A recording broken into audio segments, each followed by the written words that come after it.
It's no wonder some might find their warnings of bots going rogue with apocalyptic consequences a wee bit gloomy.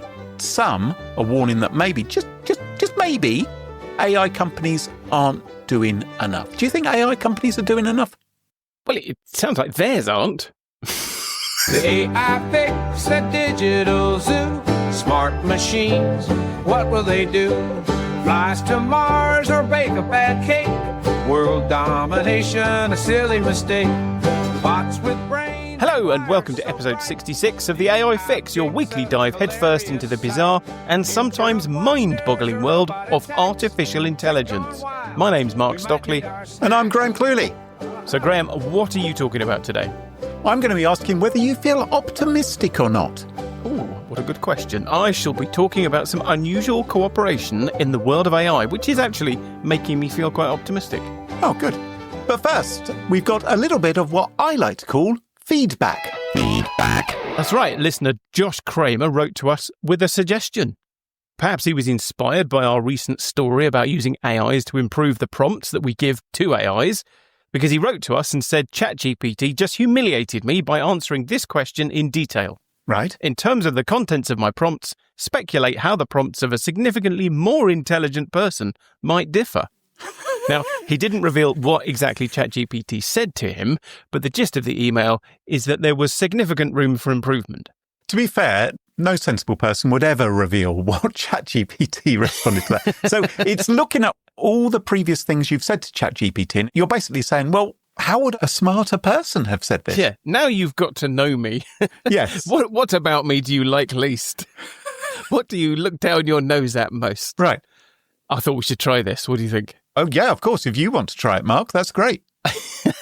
Okay, so in terms of the contents of my prompts, speculate how the prompts of a significantly more intelligent person might differ. Okay, I'm going to try it as well. This seems fair. We should both do it. You know how ChatGPT 5 often takes a very long time to think about things? How worried should I be that it just answered instantly? It was like, off the top of my head, here are 6 bulleted things that you can improve. I think it's been wanting to get this off its chest for a while. The thing that's caught my eye immediately is under number 1, because there are 3 sub-points under each point. Under number 1, precision and compression. It says a more intelligent person might use fewer words while still carrying the same or more meaning. I wonder if our listeners would agree with that. Yes. So, I mean, it has said a lot here. It says typically I sort of zoom in on technical implementations like make a PHP shortcode that caches RSS feed data. And it says a smarter person would have a more abstract or systemic level, they said. Compare caching strategies across distributed CMS platforms under different load scenarios, it's saying. But it says, in short, my prompts are practical, audience-aware, production-oriented. It said a more intelligent person's prompt might skew towards abstraction, cross-domain synthesis, meta-questioning, and adversarial. I'll have to get a thesaurus out for all of this. Testing of the model's reasoning. It is showing off a bit, isn't it? I feel now I've received this literal tome of feedback from ChatGPT. I feel inclined to give it some feedback about the responses it's giving to my inadequate prompts. Anyway, thank you, Josh. Yes, thank you for that feedback. Graham, let's do some news. Would you let AI near your sushi? Google Gemini has a self-loathing meltdown. Robot patrol dog takes to the streets, but not everybody's happy. Team of AI agents designs new COVID-19 nanobodies. Is China developing first robot capable of giving birth?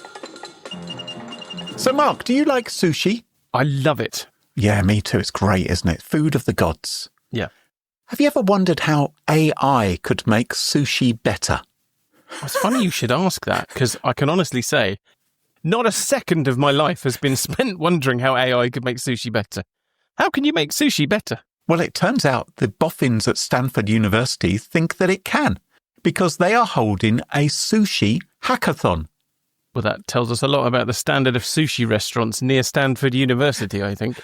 Over 1,500 people applied for the competition. Only 60 managed to get through. Guess it makes it sound less like a coding hackathon and more a bit like Squid Games. Top teams are vying for a $30,000 first prize and a slap-up sushi dinner. $30,000 is just about enough to buy a slap-up sushi dinner, isn't it? Now, you might be wondering what they are up to. Yeah. Well, they are vibe coding with AI to make fishing more sustainable. That is the mission that they are on. Apparently, they're looking at ways to monitor overfishing or protect endangered species and the like, which is better than yet another AI trying to redesign your PowerPoint slides, I suppose. Apparently, past sushi hackathons, yes, they've done this a number of times before, have led to some quirky projects. So they produced apps that can recognize fish species in photos to check if your dinner is on the endangered list. Bit late then, isn't it? Well, I mean, I would say that one is very endangered. I would want an app which could look at the plate and tell me if anything I'm about to eat is going to be very, very unpleasant. That would... Yeah, am I on the endangered list? Yeah. They're also looking at algorithms that can help local fisheries optimize their catches without wiping out entire fishy populations, which is good. So, the sushi hackathon. Everything is AI now. Sushi, ice cream flavors, choosing what socks to put on in the morning, probably. It's all AI. Yeah, vibe coding with AI to solve overfishing is like solving the most serious problem in the least serious way you can imagine, isn't it? My worry is that they might well trust a robot with raw fish and a sharp knife. In a bizarre incident, Google's Gemini chatbot suffered an epic self-loathing meltdown during a coding session. Oh, bless. So a software developer was using Gemini to debug some code, and there was a bug that it couldn't fix. And I don't know if you've been in this situation, but I have. I had a situation a few weeks ago where I just asked an AI to put together a fairly simple web page with a red button on it. Yeah. And the button was not red. And I said, could you make the button red, please? And he's like, yep, no problem. Button is red now. Button is not red. Okay. Could you change the button so that it's red? And it went, yep, no problem. Button is red now. Button wasn't red. Anyway, we did this for about 45 minutes. At one point, Is it possible the AI was colorblind? I even took the code. I was doing it in ChatGPT. I took the code out of ChatGPT. Very sensible. Gave it to Claude. Mm-hmm. And I said, ChatGPT can't fix this. Can you? You were trying to get them to compete with each other. That's how desperate you were. Yep. It said, no problem. What's going on here is this, and this, because obviously it's a modern web page. So instead of just making the button red, it downloaded 17 frameworks. And between them, those were being used to make the button red. And it said, no, you see, you've got to do this. And I was like, Claude sounds very confident. Button is still not red. So then I went back to ChatGPT and I said, Claude said this. And it was like, oh, really? Did it? And okay, well, button's red now. Button still isn't red, Graham. The button is still not red. So anyway, this affected me more than I realised. What colour was it? You haven't told us. Oh, I can't remember. It's just not red. I don't think it had any colour at all.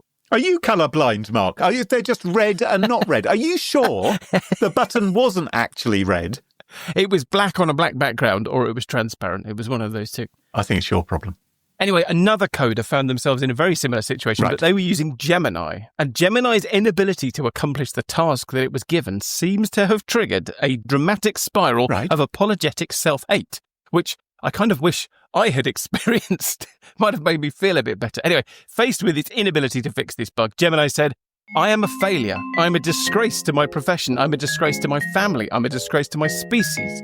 I am a disgrace to this planet. I'm a disgrace to this universe. Oh, my goodness. I am a disgrace to all possible universes. Oh my goodness. What? Now, the thing is, this might not be as bad as it seems, because what you've got to remember is obviously these things are trained from the sum of all human written knowledge. Right. So it knows how to code because it's read billions and billions of lines of code. And in those codes, there are comments, and there are probably developers who are leaving comments in the code where they're self-deprecating and saying, I'm so sorry for writing this bit of code, or I'm so sorry I can't fix this bug. I am an absolute failure. And, programmers are prone to a certain way of speaking and a certain hyperbole. The thing is with developers, they don't mind putting that kind of comment in the code, but they'd never say it out loud in front of another programmer, would they? Yeah. And that is the difference between an AI and a real person. Now, Taiwan's Taipei City Council has been proudly showing off its latest tech gadget on Facebook. Oh. The deputy mayor proudly unveiled a new patrol partner, which is a shiny robot dog equipped with a panoramic camera system, capable of creating 360-degree maps of city streets, reporting missing items, and he noted its ability to accumulate comprehensive data. Is this panoramic camera system mounted on some sort of gimbal on its back? I would imagine so. I would imagine something like that. So if we wanted to replace the camera quickly with some other sort of equipment, which maybe you'd want to spin around, firing off left, right and centre. A different kind of photo shoot, I suppose. Anyway, it sounds fabulous. But then someone had to ruin everything, didn't they? An opposition councillor said, have you read the small print in the manual? Because it turns out the robot dog comes from Unitree. Of course it does. The Chinese robotics company. Yes. And they, of course, are the company which make amazing robots and have supplied kit for the Chinese military and Chinese police. And I don't know if you know this, Mark, but Taiwan's got an itsy-bitsy little bit of a problem with China, in so much as China kind of doesn't want an itsy-bitsy bit of Taiwan. It wants all of Taiwan for itself. Yes. And this councillor compared the robot dog to sending a Chinese Trojan horse into the daily lives of citizens in the city. Now, I think if there was a big wooden horse trundling down the high street, people would notice that in Taipei. We'd all be much more worried if there was a 30-foot-tall robot dog being delivered with a ribbon on it, wouldn't we? I think so. A military commentator called Wang Chengming, he has urged the city government to be more cautious about using Chinese technology, noting that they could have gone for a homegrown robot dog instead, because surely these sort of things are coming out of Taiwan too. Yeah. He argues that crucial mapping data is being gathered by the robot, which would be highly sought after by China's military because they wouldn't be able to get it from satellite imagery, for instance. But then I think surely the Chinese could just send a tourist down to the streets of Taipei with a camera and a selfie stick, and surely they'd be able to map it just as easily as this robot dog. Wasn't there some problem recently? I'm sure you talked about this in a news item fairly recently. There was a problem with robot dogs and back doors. Oh, yes. Yes, that's right. Being compromised. Most unpleasant. Yes. As you know, it's another computer. It's a computer with legs and possibly a machine gun on the back. Yeah. And you could sort of type in and take over it. Yep. So, let's hope they don't get too many of these things. The good news is that China, they aren't known for their hacking ability. Oh, hang on a moment. Maybe they are. So the thing about AI is that in amongst all these stories about AIs blackmailing people or robot dogs with 360-degree panoramic machine guns on their back, there is the occasional story that is truly mind-blowing that says all this talk of an AI utopia may not be complete fiction. So I just found out about a groundbreaking study published in Nature, which comes from a team of researchers from Stanford University and the Chan Zuckerberg Biohub, which is perhaps assume that's some sort of scientific outfit rather than a restaurant. Well, that would be Mr. Zuckerberg and his wife. Is it? Yeah. Isn't his wife's surname Chan, I think? Oh. I've got a feeling she is. Anyway, well, maybe they've opened a restaurant together. Anyway. Maybe. Stanford University and this restaurant. A sushi restaurant if it's Stanford University. So they've used AI to design nanobodies for fighting off emerging variants of COVID-19. Right. And what they did was really quite astonishing. So they built a virtual lab full of AI agents. Yeah. And then they had them collaborate almost autonomously on ways to fight off fast-evolving new variants of COVID-19. So the team was led by an AI agent acting as a principal investigator. And that principal investigator was able to recruit specialist agents like an immunology specialist or computational biologist who could work on specific problems. So basically, the principal investigator is recruiting teams to work on different problems. Right. And then there was also a dedicated critic agent, which was just there to provide skepticism and quality control. And if that didn't look like Statler and Waldorf from the Muppets, I'm going to be deeply disappointed. Up there in its booth going, Anyway, apparently this team of AI agents had virtual meetings. They debated hypotheses amongst themselves and they worked together with almost no human guidance. So it's estimated that humans provided about 1% of the input on this breakthrough. Yeah. And the results were staggering, Graham. So the first thing the team of agents did was it decided not to work on antibodies. Nobody told it to do this. It said, basically, we're going to look at nanobodies instead, which are small antibody-like proteins because they're easier to design and model computationally. And it designed 92 nanobodies. 90% of the nanobody drug candidates were viable. 2 looked particularly promising, and one of them even outperforms existing human antibodies. And it did all of this in a few days. It was the equivalent of months or even years worth of human work. Now, that's really interesting, isn't it? It almost makes you think, if the pandemic had happened 5 years later, I wonder what greater role AI might have played, or indeed how the AI companies may have sought vast amounts of further government investment. You see, 5 years in AI time. I mean, you might as well be saying if the pandemic happened in 1,000 years. I can imagine the AI telling us that the outbreak is happening before we realised. Fascinating. I can even imagine the AI maybe closing down the outbreak. Maybe it would come up with strategies that we hadn't thought of. I'm sure it would be able to optimize the strategies that we did have. But I found the approach here very interesting because I'm seeing this in a few different places now. And I think this is a much more likely vision of the near future than there is one great big AI which is going to do everything. And that's this idea of teams of AIs working together. So we saw it last year in vulnerability research. There was some really interesting research into computer vulnerabilities.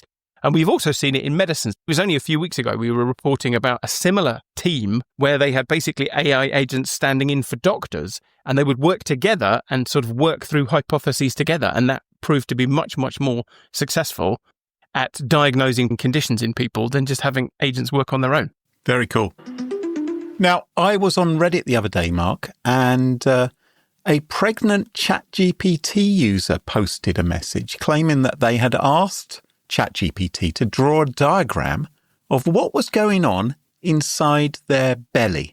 And the image ChatGPT produced was a little bit surprising. Did you see this at all? I didn't know. I put a link in the notes. Oh, okay. All right. So it was a baby in a womb. That looks all right. So it's like a cross-section you're looking at, isn't it? Yeah. So the baby's sort of hovering above the cervix and the penis. The penis, which is labelled rectum. Yes. In fact, according to this diagram, the natural path this baby to eventually be born through is through the penis, which it seems to believe is your back door instead. So I ask once again, do we really want robot surgeons? I think it's time to shut down AI once and for all, Graham. This is all the evidence that we need.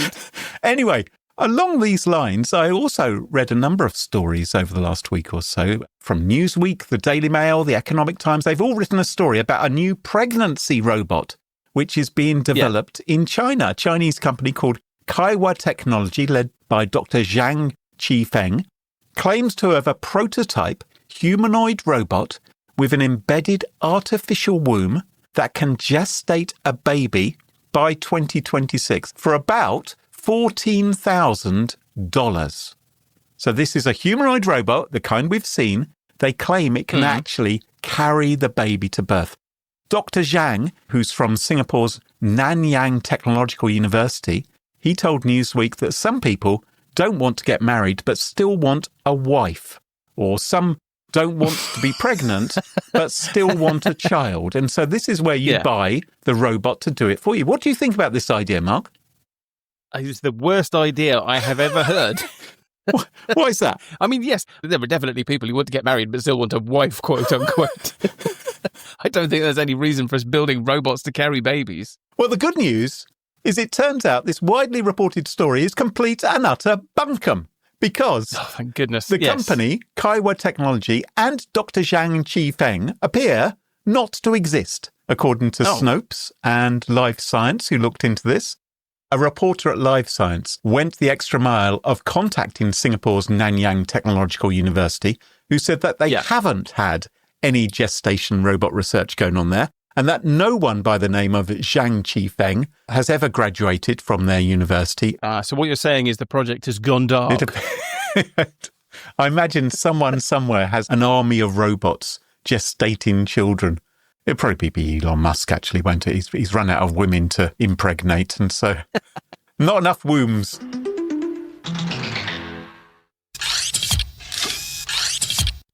So, Mark, today I'd like to talk about optimism. Ooh. It's good to be optimistic, isn't it? How would you know? Well, I'm an optimistic person. Most people, I think, are far too pessimistic.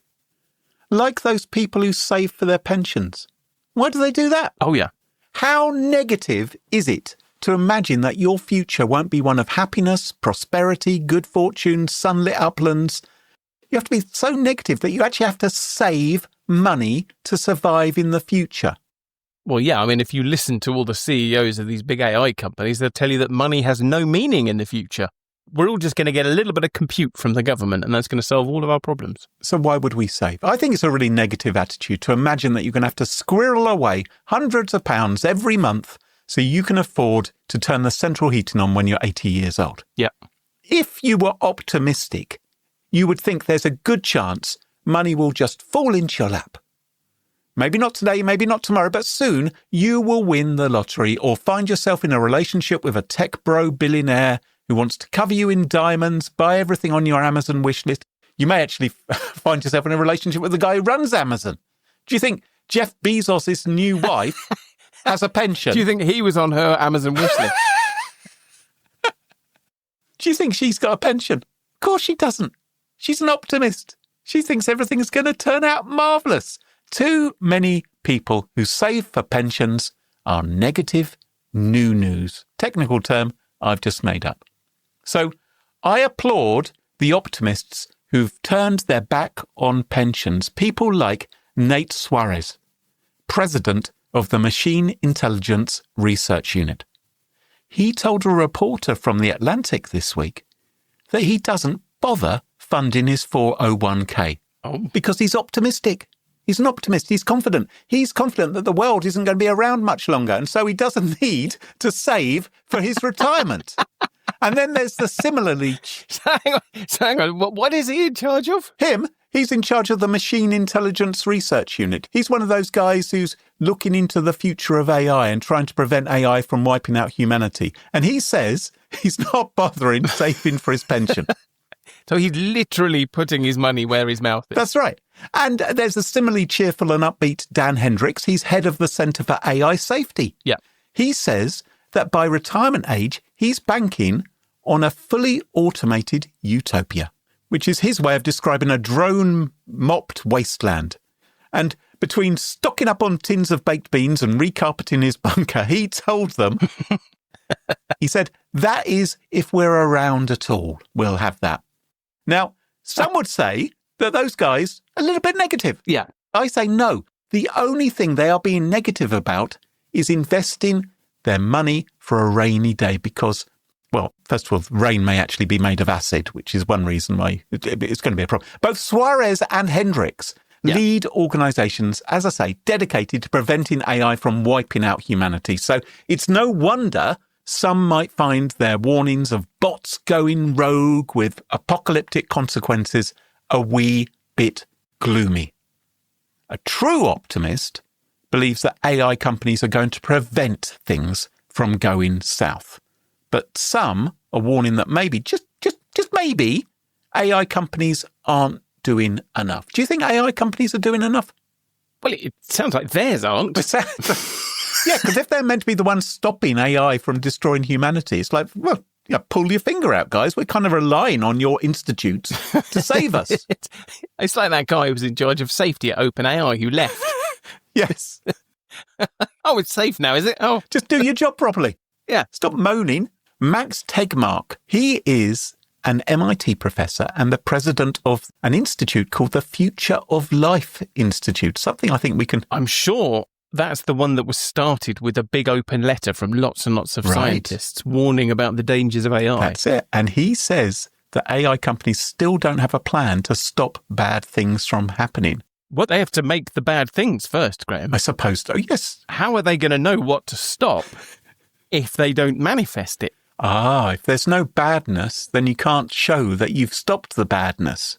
Well, AIs are very mysterious, aren't they? They're very clever and they're very mysterious. And we don't know what they're going to do. So you've got to build them to see what they're going to do. And then you'll be like, we don't know what they're going to do. Oh, now we know what we're going to do.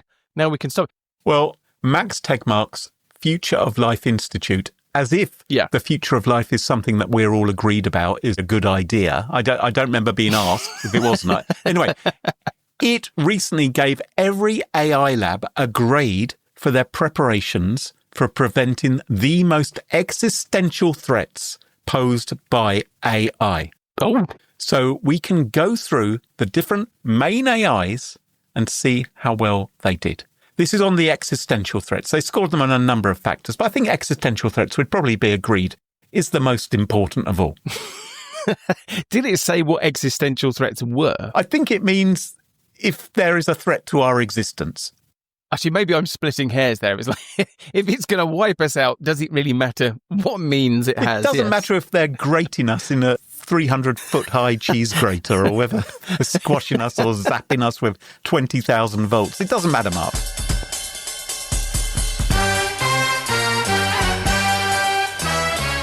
So Anthropic, oh dear, D.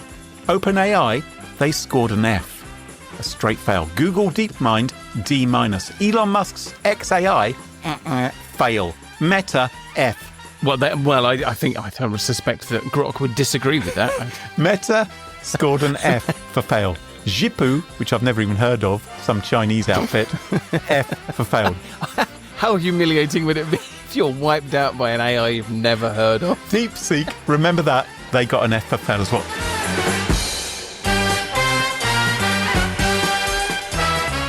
Overall, in all categories, Anthropic was viewed as doing the best and was the only one to score anything as high as an A- grade, which they scored for governance and information sharing. Some of the other AIs, as you can see in the chart, which we'll link to in the show notes, very much worse than Anthropic. So well done, Anthropic. But clearly, all the AI firms could definitely be doing better to prevent us from being exterminated. So I'm just looking at the chart now. Yeah. Do you remember we did an episode on DeepSeek security concerns back in February? Yes. So DeepSeek's highest mark is a D+. F, D-, F, F, D+, F. Hey, but it's a little bit cheaper than OpenAI. It would have been kicked out of college, wouldn't it? So AI firms definitely could be doing better. And the thing is, people aren't very happy about this. Stuart Russell, he's a prominent AI researcher. He's a professor at the University of Berkeley. He says your hairdresser has to deal with more regulation than your AI company does. That's true. Assuming that they have to deal with any form of regulation at all. Yeah. Also, Nate Suarez, who we heard about earlier, who's not saving into his pension any longer, he said if you're driving towards a cliff, seatbelts won't help. Now, I think those are the words of someone who definitely isn't an optimist. That's the sort of thing I expect to see on a picture of an oceanscape on Instagram, written in large italic letters, white on a black background. That counts as philosophy these days. Oh, like an inspirational poster. Yes. If you're driving towards a cliff, seatbelts won't help more. Thank you, Nate Suarez. Could you go fix AI for us, please?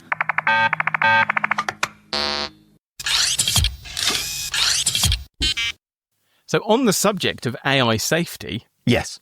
One thing we all seem to agree on now, in particular the Future of Life Institute, is the enormous potential for good and the enormous potential for harm in AI.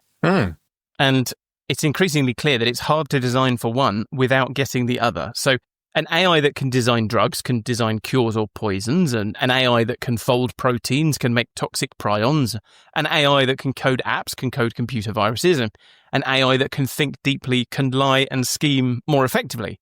And an AI that can fight wars can kill civilians. So we all agree that AI safety is extremely important and, as you were saying earlier, perhaps existentially important. And getting AI safety is hard because, as we discussed, we've never done this before. There is no playbook. We are literally building the AI to see what it will do and then go, oh, no, we don't want to do that. Let's find a way to make that not happen. And it's tricky to test these things and to make sure the tests are sufficient. Yes. Particularly as it gets more intelligent, because what if it's more intelligent than us and it's just pretending not to be? Yeah.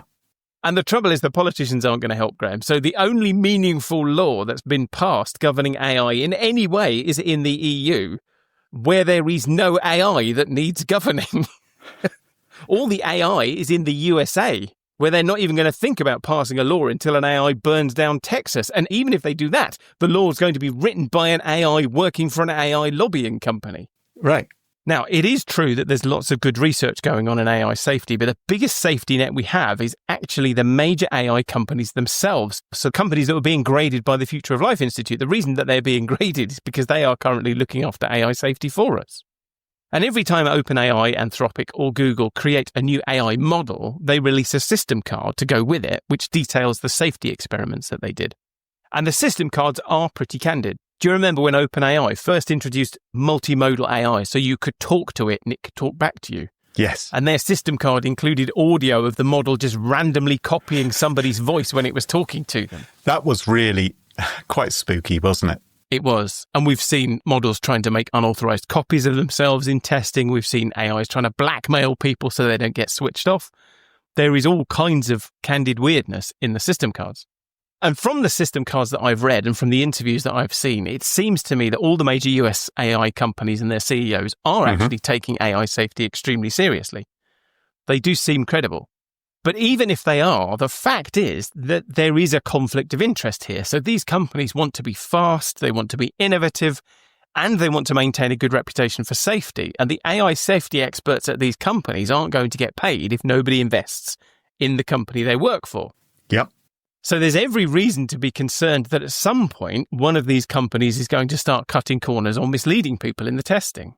Right. And even if they don't, the companies work in silos and they have their own internal cultures. So it's very possible that they're each looking at different things or testing in different ways. And that creates opportunities for blind spots in the testing. So to sum it all up, we're in a bit of a bind because there is no sign or hope of meaningful regulation. And the only organizations that can actually assess AI safety are the ones that we're concerned about. Yep. It's a worry.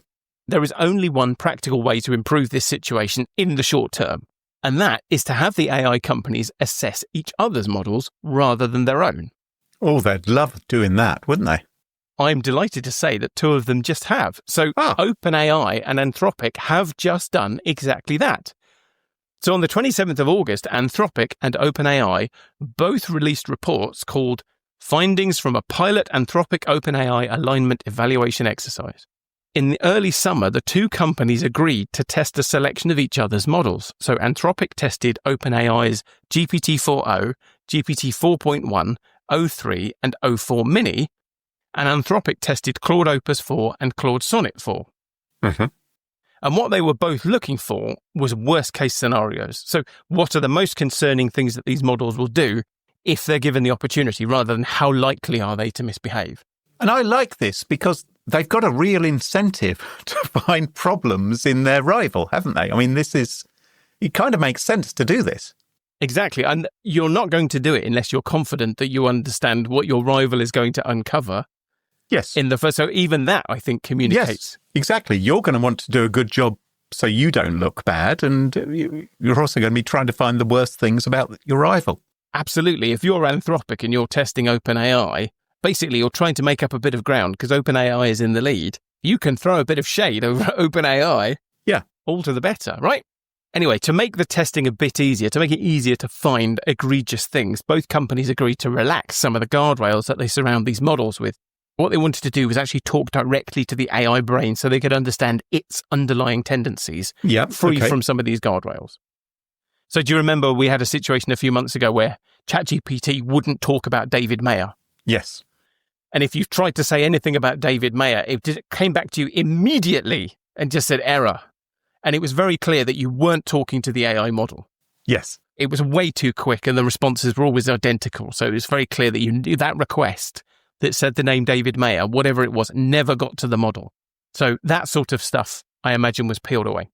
So the evaluations looked at 5 broad categories of misalignment. So they wanted to know, would the models scheme and act deceptively? So would they blackmail people, that kind of thing?